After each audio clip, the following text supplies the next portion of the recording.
Olá, neste vídeo iremos tratar sobre as coccidioses, doenças causadas por protozoários do gênero Cytoisospora. Olá, meu nome é Gabriela, eu vou falar um pouco sobre o agente da coccidiose.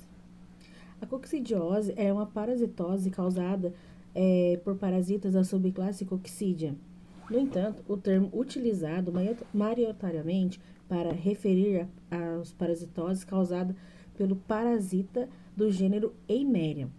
Tal como ocorreu ao longo dessa dissertação, existe um grande número de espécies de Eimeria. Essas apresentam grandes especificidades em relação ao hospedeiro. A patogenicidade depende da espécie e poucas são consideradas suficientemente patogênicas para que por si só desencadeiem manifestações clínicas da doença. Geralmente as infecções envolvem várias espécies. É uma doença intestinal que normalmente ela assume uma forma insidiosa e só se torna evidente nos animais infectados após o aparecimento de sinais clínicos, como a diarreia, a debilidade, a inaptência ou a perda de peso, provocando grandes perdas econômicas em todo o mundo. A coccidiose é uma das enfermidades parasitárias que mais acomete cães e gatos de todo o mundo. É uma doença do gênero Scystoisospora beli, entre outros do gênero anteriormente conhecido como Isospora beli, que é causada por protozoários de coccídeos intracelulares obrigatórios que infectam as células epiteliais do intestino. Sobre a epidemiologia, a distribuição, o cosmopolita presente em diversas partes do mundo, hospedeiros definitivos cães e gatos, o gênero Isospora, que também é conhecido por Cystoisospora, apresenta prevalência de 4 a 39% em cães, sendo a espécie Cystoisospora canis a mais encontrada. Em gatos, a infecção acomete aproximadamente 70% dos animais e a espécie Cystoisospora revolta é considerada a espécie mais prevalente. A aglomeração e a falta de higiene promove a disseminação, podendo ocorrer surtos em canis e enfermarias de clínicas veterinárias, principalmente quando ocorre um aumento de número de nascimentos de animais ou a inclusão de animais que já apresentam infectados. Devido ao tamanho dos oócitos, eles podem ser dispersos pelo vento, água, vestimenta e mãos de criadores e médicos veterinários, transportando de um local para outro.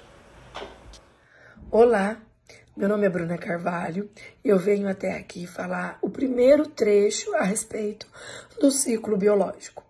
O ciclo biológico, ele se inicia com a contaminação do ambiente. E como essa contaminação é possível? A partir da eliminação do agente etiológico através das fezes do hospedeiro contaminado. No entanto, as fezes eliminam ocistos, que nada mais são do que ovos do agente etiológico não esporulados. Isso significa que esses ovos não são infectantes.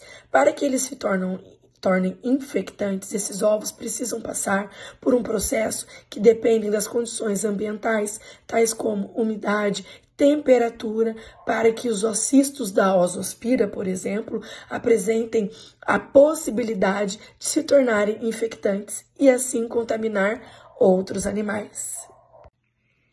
O ocisto agora esporulado, ou seja, infectante, entra no organismo do animal através da ingestão de água ou de alimento contaminado. Quando passam pelo trato digestivo, esses ocistos sofrem uma ação com as enzimas da digestão e passam a liberar os seus esporozoitos, em que a estrutura de cada ocisto consiste na presença de 2 esporocistos e cada um deles contém 4 esporozoitos, que, através dessa ação no trato digestivo, são liberados e dão início ao desenvolvimento endógeno. O que é o desenvolvimento endógeno? Esse processo consiste na multiplicação intracelular por meio da reprodução assexuada, formando exontes e merozoitos, e em seguida da forma sexuada, formando gametas masculinos e femininos. A junção desses 2 gametas dá origem a um novo ocisto. Todo esse processo, dessa forma, garante com que os ocistos se proliferem e aumentem no trato intestinal do animal contaminado. Oi, meu nome é Cássia E eu vou falar sobre a segunda parte, sobre o ciclo biológico, mais focado principalmente sobre o ciclo evolutivo após a infecção do ocisto. Esses parasitas se multiplicam de forma sexuada, chamada de esporogonia, e assexuadamente, chamada de esquizogonia, nas células dos hospedeiros. Os esporozoitos, eles penetram nas células epiteliais da mucosa intestinal do hospedeiro, se tornando um parasita endosselular. Ele se nutre e cresce. No fim desse crescimento, o núcleo começa a se dividir várias vezes, resultando na forma multinucleada ou esquizoide. Depois, o citoplasma se divide para dar origem simultaneamente a um certo número de elementos filhos, chamados de merozoítas. A partir de cada merozoíta, o ciclo assexuado pode se repetir ou a evolução se encaminha para um processo de reprodução sexuada, formando gametócitos masculinos, que são flagelados menores e dotados de mobilidade, ou femininos, que são maiores e imóveis. Quando os dois gametas se unem, forma-se o ovo ou o zigoto, que logo se incista. Bom, eu sou a Vanessa e eu vou falar um pouco sobre a transmissão. A transmissão da coccidiose ocorre principalmente por via fecal-oral, envolvendo a ingestão de oócitos esporulados presentes no ambiente. Tudo se inicia, então, com os oócitos no ambiente. Primeiro vai ocorrer a excreção, em que algum animal infectado, ao defecar, libera os oócitos não esporulados no ambiente. Seguido do processo de esporulação, que é quando no ambiente os oócitos não esporulados se desenvolvem ao encontrar condições de umidade e temperatura favoráveis, sendo capazes então de esporular-se, tornando patogênicos. O que se sucede na ingestão de oócitos esporulados por outros animais não contaminados. Pode ocorrer através da contaminação de alimentos e água, o que é quando os oócitos já esporulados contaminam alimentos, água e superfície onde os animais se alimentam e bebem.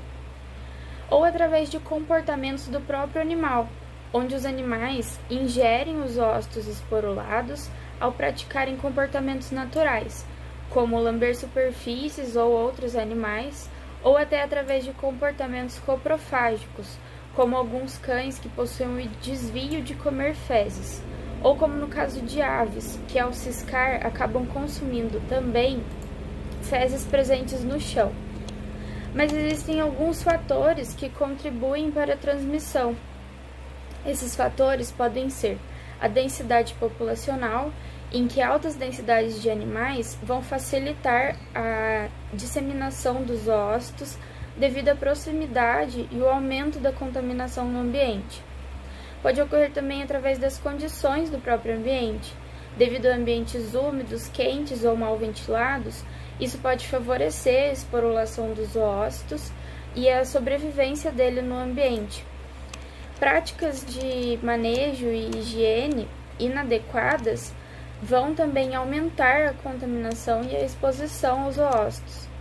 E alguns fatores como a idade ou até mesmo a imunidade desses animais, como animais muito jovens, estressados ou até imunocomprometidos, eles se tornam mais suscetíveis à infecção e à manifestação clínica dessas doenças. Pode ocorrer também através de fatores como reservatórios e vetores, como outros animais que estão infectados podem se tornar reservatórios. Fômites ou até insetos podem atuar como os vetores mecânicos, transportando esses oócitos de um animal para outro, favorecendo até mesmo surtos dentro de uma propriedade. Olá, meu nome é William, vou estar falando sobre um pouco de sinais clínicos. Sinais clínicos da coccidiose podem variar dependente da espécie afetada, a carga parasitária e o estado imunológico da hospedeira. Sinais clínicos de aves podem ter diarreia, muitas vezes aquosa, e em casos severos podem conter sangue. Outros sinais, postura reduzida. Em galinhas poedeiras podem haver uma diminuição de produção de ovos. Outro sinal é plumagem desordenada. As aves podem parecer sujas e desarrumadas. Agora, de animais de produção. podem ter diarreia, principalmente aquosa, que podem variar de leves a severa. Em alguns casos, podem conter muco ou sangue. Desidratação devido à diarreia prolongada, perda de peso, redução do crescimento e no ganho de peso, pelagem sem brilho. Em alguns animais e pelagens podem haver uma aparência geral de falta de saúde. Agora, em animais domésticos, a diarreia pode ser intermitente ou contínua, às vezes contendo sangue ou muco. Vômito ocasionalmente presente. Desidratação. Sinais incluem boca seca e pele menos elásticas. Perda de peso devido a má absorção de nutrientes. E letargia. A falta de energia e desinteresse pelas atividades normais. Olá pessoal, eu sou o Diógenes. Vou falar para vocês sobre o diagnóstico da coccidiose. O diagnóstico geralmente é confirmado através da identificação de ossídios nas fezes do animal, usando técnicas de flutuação ou sedimentação fecal. Em alguns casos, pode ser necessário um exame para confirmar a presença de lesões características no trato intestinal. Observação clínica. A observação clínica é realizada através do histórico de sintomas. Coleta de informações sobre a história do animal e os sinais clínicos observados. Temos também o exame físico, que é realizado através da avaliação geral do estado de saúde do animal, incluindo desidratação, palidez das mucosas e condições corporal. Exames laboratoriais, que é realizado através de amostras fecais, também realizar a coleta de fezes frescas do animal afetado para análise laboratorial. Em caso de surto, pode ser necessário coletar amostras de vários animais. Também temos o exame cropológico, que é feito através da flutuação fecal. E por final, temos o exame de sedimentação fecal, que é uma técnica que permite concentração dos ossídios no fundo do tubo após a centrifugação útil, quando a carga parasitária é baixa. Olá pessoal, eu sou a Caroline e eu vou falar para vocês um pouquinho sobre o tratamento das coccidioses. O tratamento das coccidioses, elas envolvem o uso de medicamentos específicos, melhorias nas condições de manejo e um suporte nutricional para ajudar na recuperação dos animais que foram afetados. Os medicamentos que podem ser usados nesse tratamento são medicamentos que atuam geralmente na fase inicial de vida dos parasitas, podendo ser os coccidiostáticos, esses que interrompem o ciclo desse parasita, mas não destrói eles. E aí os coccidiocidas, que esses sim servem para destruir esses parasitas. No suporte nutricional, é aconselhado a hidratação. Então, é preciso garantir que os animais tenham acesso à água limpa e fresca, para poder prevenir uma desidratação que pode ser causada por essa diarreia. Na suplementação nutricional, para poder fornecer dietas balanceadas com vitaminas e minerais essenciais para a recuperação e o fortalecimento do sistema imunológico do animal. Olá, eu sou a Fábia e irei falar sobre o controle. Bom, o controle dessa doença abrange vários tópicos e aqui citarei os principais. Na higiene, é necessário uma limpeza diária das áreas onde os animais vivem para remover as fezes e prevenir a esporulação dos ossídios. O uso de desinfetantes é recomendado, adequado para os cocídios. No ambiente, manter os locais de criação de abrigos secos e bem ventilados, para reduzir a sobrevivência dos ossídios no ambiente. Na dieta, é necessário evitar que os animais comam presas potencialmente infectadas como roedores ou alimentos crus. No isolamento, é necessário separar animais infectados para reduzir a disseminação dos ossídios no ambiente. E por fim, na educação, é necessário informar os donos sobre a importância da higiene e medidas preventivas para evitar a infecção. Meu nome é Brenda e eu vou falar um pouco sobre a prevenção.